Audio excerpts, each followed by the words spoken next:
ನಾನು ಈಗ ಹೇಳ್ತಾ ಇರೋ ಕತೆ ಈಶಾನ್ಯ ಭಾರತದ ಒಬ್ಬ ವೀರ ವನಿತೆಯ ಕತೆ.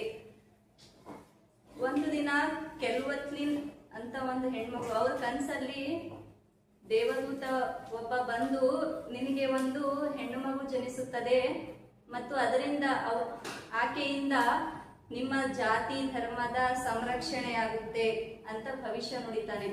ಆ ಭವಿಷ್ಯದಂತೆ ಕೆಲವೇ ದಿನಗಳಲ್ಲಿ ಕೆಲ್ವತ್ಲಿನ್ ಹಾಗೂ ಲೋತೋನಾಂಗ್ ಎಂಬ ದಂಪತಿಗೆ ಒಂದು ಹೆಣ್ಣು ಮಗು ಜನಿಸುತ್ತೆ.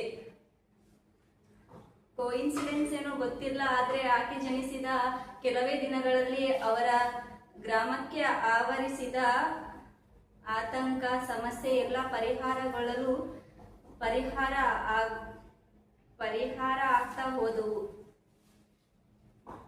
ಇವರು ಜನವರಿ 26, 1915 ಜನಿಸುತ್ತಾರೆ. ಇವರು ಕೇವಲ ತಮ್ಮ 13ನೇ ವಯಸ್ಸಿನಲ್ಲಿಯೇ ಬ್ರಿಟಿಷ್ ವಿರುದ್ಧದ ಚಳವಳಿಯಲ್ಲಿ ಜಾಡೋ ಸಿಂಗ್ ಅನ್ನೋ ಅವರ ಸಹೋದರನ ನಾಯಕತ್ವದಲ್ಲಿ ಪ್ರಾರಂಭವಾದ ಹೆರಾಕ ಬ್ರಿಟಿಷ್ ವಿರುದ್ಧದ ಚಳವಳಿಯಲ್ಲಿ ಭಾಗವಹಿಸಿದರು. ಇವರು ಆ ಚಳವಳಿಯಲ್ಲಿ ಭಾಗವಹಿಸುವುದಕ್ಕೆ ಕಾರಣ ನಾಗಾ ಜನರ, ಅಂದರೆ ಅವರ ಜನರ ಸಂಸ್ಕೃತಿ, ಧರ್ಮ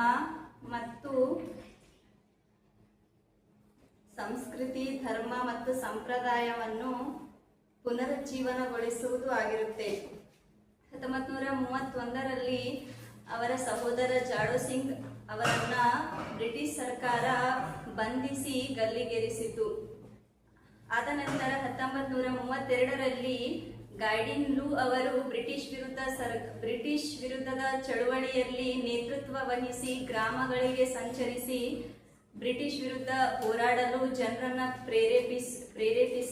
ಪ್ರೇರೇಪಿಸಿದರು ಮತ್ತು ತೆರಿಗೆಯನ್ನು ನೀಡದೇ ಇರಲು ಅವರನ್ನು ಕರೆ ನೀಡುತ್ತಾರೆ. ಇವರನ್ನು ಬ್ರಿಟಿಷ್ ಸರ್ಕಾರ ಬಂಧಿಸಿ ಜೀವಾವಧಿಯ ಶಿಕ್ಷೆಯನ್ನು ನೀಡುತ್ತದೆ.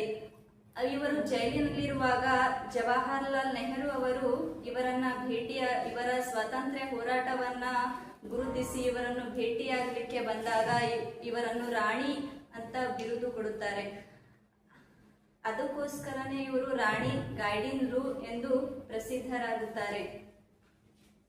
ಇವರು 1947 ಅಂದ್ರೆ ಭಾರತಕ್ಕೆ ಸ್ವಾತಂತ್ರ್ಯ ಸಿಗುವವರೆಗೂ ಜೈಲಿನಲ್ಲಿ ಕಾಲ ಕಳೆಯುತ್ತಾರೆ. 1940 ಜವಾಹರ್ಲಾಲ್ ನೆಹರು ಅವರು ಇವರನ್ನ ಬಿಡುಗಡೆಗೊಳಿಸಲು ಹೋರಾಟ ಮಾಡಿ 1947 ಇವರು ಬಿಡುಗಡೆಯಾಗುತ್ತಾರೆ. ನಂತರ ಅವರ ಜನರ ಏಳಿಗೆಗೋಸ್ಕರ, ಅವರ ಅಭಿವೃದ್ಧಿಗೋಸ್ಕರ, ನಾಗಾ ಜನರ ಅಭಿವೃದ್ಧಿಗೋಸ್ಕರ ಇವರು ದುಡಿತಾರೆ. ಮತ್ತು ಈಶಾನ್ಯ ಭಾರತವನ್ನ ಅಭಿವೃದ್ಧಿ ಮಾಡಬೇಕಂತ ಇವರು ನಿರ್ಧಾರ ಮಾಡುತ್ತಾರೆ. ಅದಕ್ಕೋಸ್ಕರ ಭಾರತ ಸರ್ಕಾರ ಇವರನ್ನ ಗುರುತಿಸಿ ಅವರನ್ನ ಧೀರ ಸ್ವಾತಂತ್ರ್ಯ ಹೋರಾಟಗಾರ್ತಿ ಅಂತ ಗೌರವಿಸಿ ಅವರನ್ನ ಪದ್ಮಭೂಷಣ ಪ್ರಶಸ್ತಿಯನ್ನು ನೀಡಿ ಸನ್ಮಾನಿಸಿತು. ಹಾಗೆ ಅವರ ಸ್ಮರಣಾರ್ಥಕವಾಗಿ ಹಲವಾರು ನಾಣ್ಯಗಳನ್ನು ಕೂಡ ಜಾರಿಗೆ ತರ್ತಾರೆ. ದುರದೃಷ್ಟ, ಗೈಡಿನ್ ಲೂ ಅಂತಹ ಅನೇಕ ಹೋರಾಟಗಾರರು ಇಂದಿಗೂ ನಮ್ಮ ಯುವ ಪೀಳಿಗೆಗೆ ಅಪರಿಚಿತರು. Thank you.